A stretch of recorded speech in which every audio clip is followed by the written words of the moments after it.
Hi dears, I'm back. So we have to talk about the subtest of the IELTS, and that is the reading subtest. Reading subtest is the subtest the students are fearful of. The students, they take this part, oh my god, fearful. And of course, they think this is a horrible part of IELTS.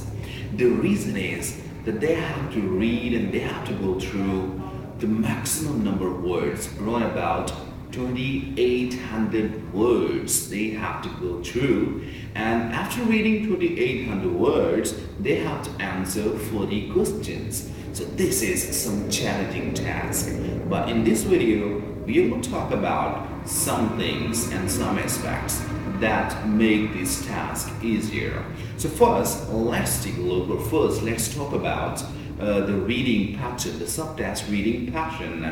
So primarily 40 questions are given to you and you have 60 minutes. So the notable thing, the thing that you have to keep in your mind is no transfer time is given on reading. So listening, there was a transfer time of 10 minutes when you have to transfer your answers. But on reading, you have to transfer your answers, but you're not given 10 minutes. So you have to manage the reading within the same 60 minutes. This is to, obviously, of course, this is to be kept in your mind that you don't have the time to transfer your answers.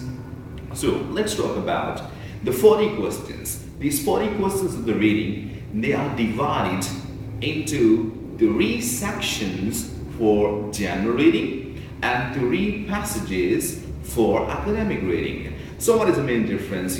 Passages, they are prolonged. Sections, they are shorter. So for the general training IELTS, for the general training reading, so it's easier to tackle all the stuff. But for the academic training reading, this is some fight. You have to face it with a stout heart.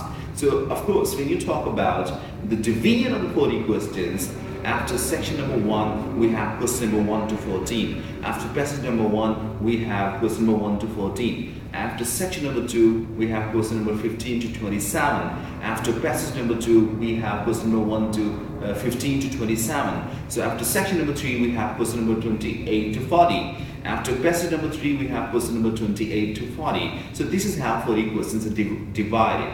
So one thing that you have to keep in your mind, the type of the questions, they are same for both formats.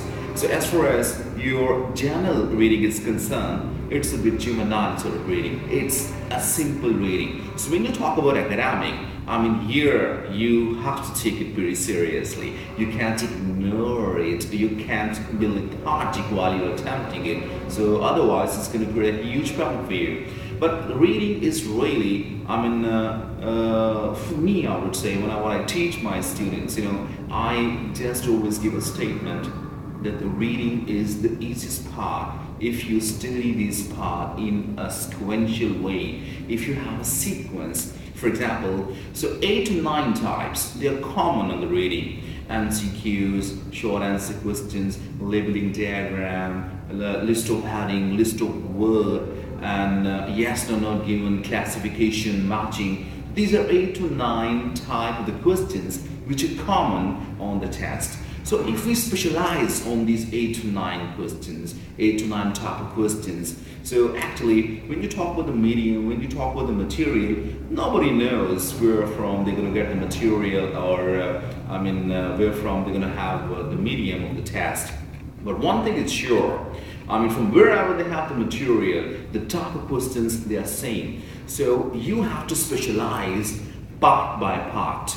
You have to understand the part 1, you have to understand the part 2, you have to specialize in MCQs, you have to specialize in a list of headings, you have to specialize in a list of words, you have to specialize in MCQs. So after specialization, so once you go back on the final subtest, it makes your task pretty easier. So one more thing,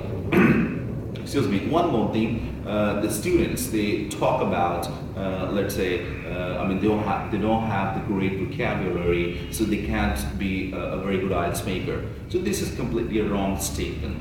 for the reading, if you don't have the superb vocabulary, it doesn't make any difference because you have to understand the sense of the complete paragraph or the lines. You don't have to understand the meaning of the word. So if you're a bit weaker on the vocabulary, even then you can go for the reading.